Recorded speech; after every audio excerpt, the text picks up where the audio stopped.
Lockdown के दूसरे चरण को लागू करते हुए सरकार ने लॉकडाउन उपायों पर नए निर्देश जारी किए हैं। जनता की कठिनाइयों को कम करने के लिए 20 अप्रैल से छूट दी जाएगी।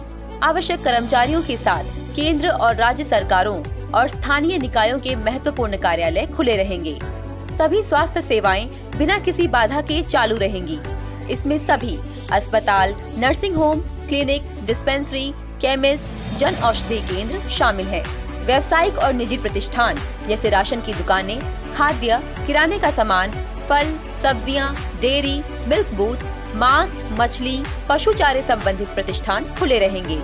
Electrician, plumber, IT repair, motor mechanics और बढ़ई द्वारा प्रदान की जाने वाली सेवाओं को संचालित करने की अनुमति दी जाएगी।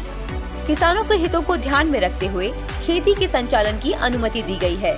इसमें कृषि उत्पादों की खरीद, अधिसूचित मंडियों के माध्यम से कृषि विपणन, उर्वरकों, कीटनाशकों और बीज का वितरण और बिक्री शामिल है। चाय, कॉफी, रबड़ और काजू के बागानों में अधिकतम 50% श्रमिकों के साथ खेती की अनुमति दी गई है। IT क्षेत्र में आवश्यक सामानों के अंतर्गत आने वाले हार्डवेयर के निर्माण और पैकेजिंग की अनुमति है। उत्पादन इकाइयां जिन्हें निरंतर प्रोसेसिंग की आवश्यकता होती है और उनकी आपूर्ति श्रृंखला को संचालित करने की अनुमति है। पैकेज सामग्री का निर्माण करने वाले MSME सोशल डिस्टेंसिंग बनाकर और शिफ्ट में काम करने के लिए खुले रहेंगे।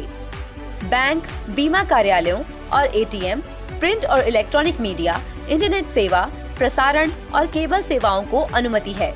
कोयला, खनिज और तेल उत्पादन की गतिविधियों की अनुमति है। जिसकी अनुमति नहीं है, सभी परिवहन सेवाएं, हवाई, रेल, रोडवेज निलंबित रहेंगे। सभी सिनेमा हॉल और मॉल बंद रहेंगे। इसके साथ किसी भी सामाजिक और धार्मिक सभा की अनुमति नहीं है। वैश्विक महामारी के खिलाफ भारत की लड़ाई बड़ी मजबूती के साथ आगे बढ़ रही है। आइए हम इस लॉकडाउन का पालन करने और कोरोना के खिलाफ भारत की लड़ाई को मजबूत करने का संकल्प लें।